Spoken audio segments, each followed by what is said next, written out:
ನಮಸ್ಕಾರ ವೀಕ್ಷಕರೇ. ರಾಷ್ಟ್ರ ರಾಜಕೀಯದಲ್ಲಿ ಗಲಭೆಯಿಂದಲೇ ಸದ್ದು ಮಾಡ್ತಾ ಇರೋ ರಾಹುಲ್ ಗಾಂಧಿ ಗಡಿಪಾರಾಗೋದು ಆಲ್ಮೋಸ್ಟ್ ಕನ್ಫರ್ಮ್ ಆಗ್ತಾ ಇದೆ. ರಾಹುಲ್ ಸಿಟಿಜನ್ಶಿಪ್ ವಿಚಾರದಲ್ಲಿ ನೀವೇನ್ ಬೇಕಾದ್ರೂ ನಿರ್ಧಾರ ತೆಗೆದುಕೊಳ್ಳಿ ಅಂತ ಅಲಹಾಬಾದ್ ಹೈಕೋರ್ಟ್ ಆದೇಶ ಕೊಟ್ಟಿದೆ. ಈಗ ಅಮಿತ್ ಶಾ ಕೈಯಲ್ಲಿ ರಾಹುಲ್ ಭವಿಷ್ಯ ಇದ್ದು 2025ರಲ್ಲಿ ರಾಹುಲ್ ಭಾರತದಿಂದ ಗೇಟ್ ಪಾಸ್ ಆಗೋ ಸಾಧ್ಯತೆ ಹೆಚ್ಚಾಗಿದೆ. ಇಷ್ಟು ವರ್ಷ ರಾಹುಲ್ ಸಿಟಿಜನ್ಶಿಪ್ ಬಗ್ಗೆ ಸುಬ್ರಮಣಿಯನ್ ಸ್ವಾಮಿ ಬಿಟ್ಟು ಮತ್ಯಾರು ಹೆಚ್ಚಾಗಿ ದನಿ ಏರಿಸ್ತಾ ಇರಲಿಲ್ಲ. ಆದ್ರೆ ಈಗ ಹೈಕೋರ್ಟ್ ಆದೇಶ ಹಿನ್ನೆಲೆ ಯಾವ ನಿರ್ಧಾರ ತೆಗೆದುಕೊಳ್ತಾರೆ ಅನ್ನೋದು ಎಲ್ಲರ ಕುತೂಹಲವನ್ನ ಕೆರಳಿಸ್ತಾ ಇದೆ. ಇನ್ನೊಂದು ಕಡೆ ತಿರುಚಿ ವಿಡಿಯೋ ಹರಿಬಿಟ್ಟು ಗದ್ದಲ ಎಬ್ಬಿಸಿ ಸಂಸದರ ಮೇಲೆ ಹಲ್ಲೆ ಮಾಡಿದ ರಾಹುಲ್ರನ್ನ ತೀವ್ರ ತರಾಟೆಗೆ ತೆಗೆದುಕೊಳ್ಳಲಾಗ್ತಾ ಇದೆ. ಇದೆಲ್ಲವನ್ನ ಒನ್ ಬೈ ಒನ್ ವಿವರಿಸ್ತಾ ಹೋಗ್ತೀವಿ. ಈ ವಿಡಿಯೋವನ್ನ ತಪ್ಪದೆ ಕೊನೆ ತನಕ ನೋಡಿ. ಅದಕ್ಕೂ ಮುನ್ನ ಮೀಡಿಯಾ ಮಾನ್ಸ್ಟರ್ ಚಾನಲ್ ಅನ್ನ ತಪ್ಪದೆ ಸಬ್ಸ್ಕ್ರೈಬ್ ಮಾಡಿ. ಎಸ್, ಭಾರತದ ಇತಿಹಾಸದಲ್ಲೇ ಅತ್ಯಂತ ಕಾಂಟ್ರವರ್ಷಿಯಲ್ ರಾಜಕಾರಣಿ ಅಂದ್ರೆ ಅದು ರಾಹುಲ್ ಗಾಂಧಿ ಅನ್ನೋ ಅಭಿಪ್ರಾಯಗಳು ದಟ್ಟವಾಗ್ತಾ ಇದೆ.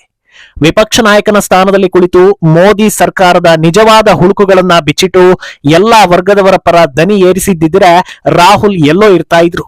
ಮಧ್ಯಮ ವರ್ಗದವರಿಗೆ ಬರೆಯಾಗಿರೋ ಟ್ಯಾಕ್ಸ್, ಇಂಥ ಗಂಭೀರ ವಿಚಾರಗಳ ಬಗ್ಗೆ ಅಂಕಿ ಅಂಶಗಳನ್ನ ಬಿಚ್ಚಿಟ್ಟು ಮೋದಿ ಸರ್ಕಾರಕ್ಕೆ ಚಾಲೆಂಜ್ ಮಾಡಿದಿದ್ರೆ ರಾಹುಲ್ ಒಬ್ಬ ಸಮರ್ಥ ನಾಯಕ, ಒಂದಲ್ಲ ಒಂದು ದಿನ ಪ್ರಧಾನಿ ಆಗೇ ಆಗ್ತಾರೆ ಅಂತ ಜನರೇ ಬೆನ್ನು ತಟ್ಟಿ ಪ್ರೋತ್ಸಾಹ ಮಾಡ್ತಾ ಇದ್ರು. ಆದ್ರೆ ರಾಹುಲ್ ಇಡ್ತಾ ಇರೋ ಹೆಜ್ಜೆ ಎಲ್ಲ ದೇಶದ ವಿರುದ್ಧ, ಹಿಂದುತ್ವದ ವಿರುದ್ಧ, ಕಾನೂನಿನ ವಿರುದ್ಧ ಅಂತ ಜನರೇ ಹೇಳ್ತಾ ಇದ್ದಾರೆ. ಸಿಕ್ಕಿರೋ ಬಂಗಾರದಂತ ಅವಕಾಶವನ್ನ ಅವರೇ ಹದಗೆಡಿಸಿಕೊಳ್ತಾ ಇರೋದರ ಜೊತೆಗೆ ಸಂಸತ್ನ ಶಿಸ್ತನ್ನ ಹಾಳು ಮಾಡ್ತಾ ಇದ್ದಾರೆ ಅನ್ನೋ ಆರೋಪ ಬಲವಾಗಿದೆ. ಇದಕ್ಕೆಲ್ಲ ಕೊನೆ ಇಲ್ವಾ ಅನ್ನೋ ಪ್ರಶ್ನೆಗೆ ಈಗ ಉತ್ತರವೂ ಸಿಗ್ತಾ ಇದೆ. ಅದು ರಾಹುಲ್ ಸದ್ಯದಲ್ಲೇ ಗಡಿಪಾರಾಗಲಿದ್ದಾರಾ ಅನ್ನೋ ಸುದ್ದಿ. ರಾಹುಲ್ ಗಾಂಧಿ ಸಿಟಿಜನ್ಶಿಪ್ ವಿಚಾರ ಇಂದು ನಿನ್ನೆಯದೇನಲ್ಲ. ಆದ್ರೆ ಈಗ ಇದಕ್ಕೊಂದು ತಾರ್ಕಿಕ ಅಂತ್ಯ ಬೀಳೋ ಸಮಯ ಆಗಿದೆಯಾ ಅನ್ನೋ ಹಾಗೆ ಕಾಣಿಸ್ತಾ ಇದೆ. ಒಂದು ಕಡೆ ಕರ್ನಾಟಕದ ವ್ಯಕ್ತಿಯೊಬ್ಬರು ರಾಹುಲ್ ಸಿಟಿಜನ್ಶಿಪ್ ಅನ್ನ ಪ್ರಶ್ನಿಸಿ ಕೋರ್ಟ್ ಮೊರೆ ಹೋಗಿದ್ರೆ, ಇನ್ನೊಂದೆಡೆ ಬಿಜೆಪಿ ಹಿರಿಯ ನಾಯಕ ಸುಬ್ರಮಣಿಯನ್ ಸ್ವಾಮಿ ಸತತವಾಗಿ ಈ ವಿರುದ್ಧ ಹೋರಾಡ್ತಾನೆ ಬಂದಿದ್ದಾರೆ. ಈ ಹಿಂದೆಯೇ ಅಲಹಾಬಾದ್ ಹೈಕೋರ್ಟ್ ಮೊದಲು ಕೇಂದ್ರ ಸರ್ಕಾರದಿಂದ ಇದರ ಬಗ್ಗೆ ರಿವ್ಯೂ ಬರಲಿ ಅಂತ ಹೇಳಿತ್ತು. ಆದ್ರೆ ಈಗ ರಾಹುಲ್ ಸಿಟಿಜನ್ಶಿಪ್ ವಿಚಾರದಲ್ಲಿ ನಿರ್ಧಾರ ನಿಮ್ಮದೇ ಅನ್ನೋ ಆದೇಶವನ್ನ ಕೊಟ್ಟಿದೆ. ಈ ಬಗ್ಗೆ ಮುಂದಿನ ವಿಚಾರಣೆ 2025ರ ಮಾರ್ಚ್ 24ಕ್ಕೆ ನಿಗದಿಯಾಗಿದ್ದು, ಅಷ್ಟರ ಒಳಗೆ ಕೇಂದ್ರ ಸರ್ಕಾರ ಯಾವ ನಿಲುವನ್ನ ತೆಗೆದುಕೊಳ್ಳಲಿದೆ ಅನ್ನೋ ಅಚ್ಚರಿ ಶುರುವಾಗಿದೆ. ಈ ಕುರಿತಂತೆ ಸಲ್ಲಿಕೆಯಾಗಿರೋ ಎಲ್ಲಾ ಪೆಟಿಷನ್ಗಳಲ್ಲೂ ರಾಹುಲ್ ಗಾಂಧಿ ಭಾರತದ ಜೊತೆಗೆ ಬ್ರಿಟನ್ ಸಿಟಿಜನ್ಶಿಪ್ ಅನ್ನು ಹೊಂದಿದ್ದಾರೆ ಅಂತ ಆರೋಪಿಸಲಾಗಿದೆ. ಅಂದಹಾಗೆ ಈಗ ಕೇಂದ್ರ ಸರ್ಕಾರ ರಾಹುಲ್ ರನ್ನ ಹಿಡಿದಿಟ್ಟುಕೊಳ್ಳೋದಕ್ಕೆ ಚಾನ್ಸ್ ಸಿಕ್ಕಿದೆ ಅನ್ನೋದು ಕ್ಲಿಯರ್. ಆದ್ರೆ ಮೋದಿ ಆಗ್ಲಿ ಅಮಿತ್ ಶಾ ಆಗ್ಲಿ ಈ ಬಗ್ಗೆ ಹೆಚ್ಚು ಮಾತಾಡಿದವರೇ ಅಲ್ಲ. ಆದ್ರಿಂದ ಯಾವ ನಿಲುವನ್ನ ತೆಗೆದುಕೊಳ್ಳಬಹುದು ಅನ್ನೋ ಅಚ್ಚರಿ ಕೂಡ ಶುರುವಾಗಿದೆ. ರಾಹುಲ್ ರನ್ನ ಗಡಿಪಾರು ಮಾಡಿದ್ರು ಅಂದ್ರೆ ಗಾಂಧಿ ಕುಟುಂಬಕ್ಕೆ ದೊಡ್ಡ ಹೊಡೆತ ಅನ್ನೋದ್ರಲ್ಲಿ ಯಾವ ಅನುಮಾನವೂ ಇಲ್ಲ. ಆದ್ರೆ ಒಂದೇ ಸಲ ರಾಹುಲ್ ರನ್ನ ಆಚೆ ಕಳಿಸೋದಕ್ಕೆ ಕೇಂದ್ರ ಸರ್ಕಾರ ಮನಸ್ಸು ಮಾಡೋದಿಲ್ಲ ಅಂತಲೂ ಹೇಳಲಾಗ್ತಾ ಇದೆ. ಇದಕ್ಕೆ ಹಲವು ಕಾರಣಗಳು ಸಿಗ್ತಾ ಹೋಗುತ್ತವೆ. ಪ್ರಮುಖವಾಗಿ ರಾಹುಲ್ ಮಾಡಿಕೊಳ್ಳೋ ಪ್ರತಿ ಎಡವಟ್ಟುಗಳಿಂದ ಲಾಭ ಆಗ್ತಾ ಇರೋದೇ ಬಿಜೆಪಿಗೆ. ಆದ್ರಿಂದ ಅವರಿದ್ದಷ್ಟು ದಿನ ಕೇಂದ್ರದಲ್ಲಿ ಬಿಜೆಪಿ ಫಿಕ್ಸ್ ಇರುತ್ತೆ ಅನ್ನೋದು ಒಂದು ಕಾರಣ. ಆದ್ರೆ ಅದನ್ನು ಮೀರಿದ ಇನ್ನೊಂದು ಕಾರಣ ಅಂದ್ರೆ ಅದು ರಾಹುಲ್ ಮೇಲಿರೋ ಕೇಸ್ಗಳು. ಹಲವು ಹಗರಣಗಳಲ್ಲಿ ರಾಹುಲ್ ವಿಚಾರಣೆ ನಡೀತಾ ಇದೆ. ಒಂದೇ ಸಲ ಆಚೆ ಕಳಿಸ್ಬಿಟ್ರೆ ಹಗರಣಗಳು ಖುಲಾಸೆಯಾಗೋ ಸಾಧ್ಯತೆಯೇ ಜಾಸ್ತಿ, ಶಿಕ್ಷೆಯೂ ಆಗೋದಿಲ್ಲ. ಈ ಕಾರಣಕ್ಕೆ ಕೇಂದ್ರ ಸರ್ಕಾರ ಹಿಂದೇಟು ಹಾಕ್ತಾ ಇದೆಯಾ ಅಂತ ಹೇಳಲಾಗ್ತಾ ಇದೆ. ಆದ್ರೆ ಇಷ್ಟು ದಿನ ಇಂಥ ಲೆಕ್ಕಾಚಾರಗಳು ನಡೀತಾ ಇದ್ವು. ಈ ಬಾರಿ ಕೇಂದ್ರ ಸರ್ಕಾರ ಸಿಟಿಜನ್ಶಿಪ್ ವಿಚಾರದಲ್ಲಿ ಒಂದು ಸ್ಟ್ರಾಂಗ್ ಮೆಸೇಜ್ ಅನ್ನ ಕೊಡಬಹುದು ಅಂತಲೂ ಹೇಳಲಾಗ್ತಾ ಇದೆ. ಯಾಕಂದ್ರೆ ರಾಹುಲ್ ನಡವಳಿಕೆಗಳು, ಹೇಳಿಕೆಗಳು, ಅಜೆಂಡಾಗಳು ಹಿಂದೆಂದಿಗಿಂತ ಎಲ್ಲೆ ಮೀರಿ ಹೋಗಿದೆ. ಡಾಕ್ಟರ್ BR ಅಂಬೇಡ್ಕರ್ ಅವರ ವಿಚಾರದಲ್ಲಿ ಸುಳ್ಳು ಹೇಳಿ ಸಿಕ್ಕಿಬಿದ್ದಿದ್ದಲ್ಲದೆ ಮತ್ತದೇ ವಿಚಾರವನ್ನ ಅಪಪ್ರಚಾರ ಮಾಡಿ ಮ್ಯಾನ್ ಹ್ಯಾಂಡಲಿಂಗ್ ವರೆಗೂ ಹೋಗಿದ್ದಾರೆ ಅಂದ್ರೆ ರಾಜಕೀಯವಾಗಿ ಅವರು ಎಷ್ಟು ಫ್ರಸ್ಟ್ರೇಟ್ ಆಗಿದ್ದಾರೆ ಅನ್ನೋದು ಗೊತ್ತಾಗ್ತಾ ಇದೆ.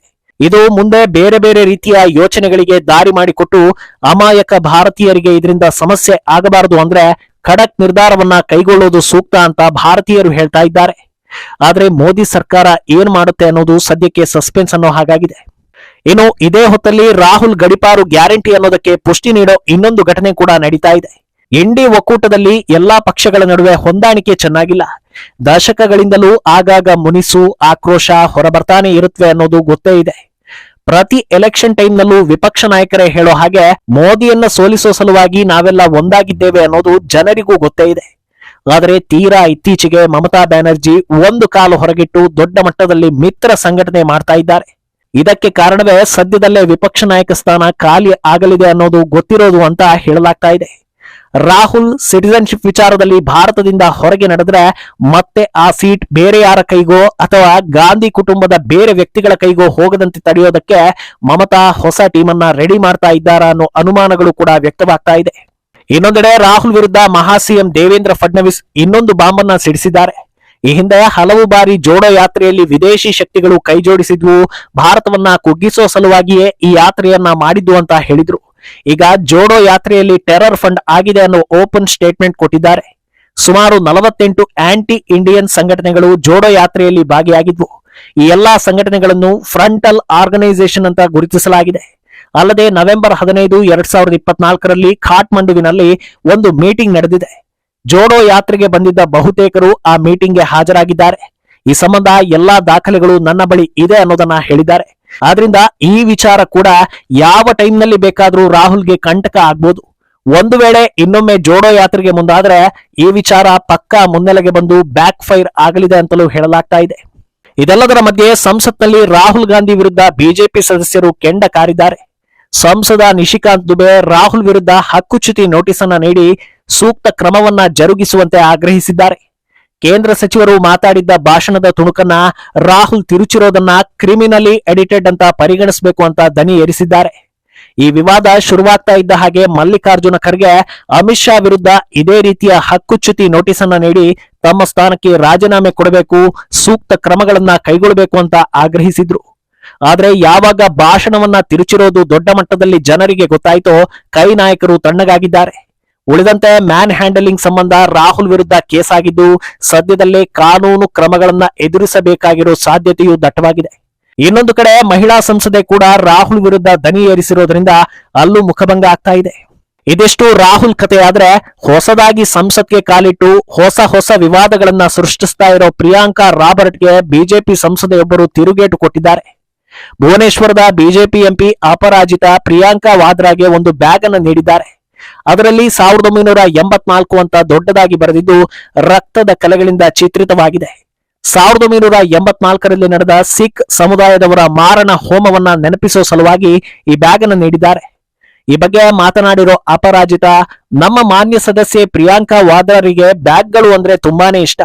ಆದ್ರಿಂದ ಅವರಿಗೋಸ್ಕರ ವಿಶೇಷವಾಗಿ ರೆಡಿ ಮಾಡಿದ್ದ ಬ್ಯಾಗ್ ಅನ್ನ ತಂದು ಕೊಟ್ಟಿದ್ದೇನೆ. ನನಗೆ ಇದನ್ನ ಅವರು ಸ್ವೀಕರಿಸ್ತಾರೋ ಇಲ್ವೋ ಅಂತ ಭಯವಾಗಿತ್ತು, ಆದ್ರೆ ಕೊನೆಗೂ ಅವರು ಸ್ವೀಕರಿಸಿದ್ರು ಅಂತ ಹೇಳಿ ವ್ಯಂಗ್ಯವಾಡಿದ್ದಾರೆ. ಬ್ಯಾಗ್ ವಿಚಾರದಲ್ಲಿ ಸದ್ದು ಮಾಡಿದ ಪ್ರಿಯಾಂಕಾಗೆ ಅಪರಾಜಿತಾ ಕೊಟ್ಟಿರೋ ಏಟು ಸೋಷಿಯಲ್ ಮೀಡಿಯಾದಲ್ಲಿ ವೈರಲ್ ಆಗ್ತಾ ಇದೆ. ಎಲ್ಲರೂ ಟ್ರೋಲ್ ಮಾಡೋ ಹಾಗಾಗಿದೆ. ಒಟ್ನಲ್ಲಿ ರಾಷ್ಟ್ರ ರಾಜಕಾರಣದಲ್ಲಿ ಮೋದಿಯನ್ನು ಮೀರಿಸಿ ರಾಹುಲ್ ಗಾಂಧಿ ಸದ್ದು ಮಾಡ್ತಾ ಇದ್ದಾರೆ.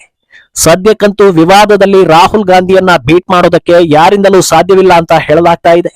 ಈಗ ಎಲ್ಲರ ಕಣ್ಣಿರೋದು ಸಿಟಿಜನ್ಶಿಪ್ ಮೇಲೆ. ರಾಹುಲ್ ಭಾರತದಲ್ಲೇ ಇರ್ತಾರಾ, ಗಡಿಪಾರ ಆಗ್ತಾರಾ ಅನ್ನೋದು ಸದ್ಯದ ಪ್ರಶ್ನೆ. ಈ ಬಗ್ಗೆ ನಿಮ್ಮ ಅಭಿಪ್ರಾಯವನ್ನ ತಪ್ಪದೆ ಕಾಮೆಂಟ್ ಮೂಲಕ ತಿಳಿಸಿ.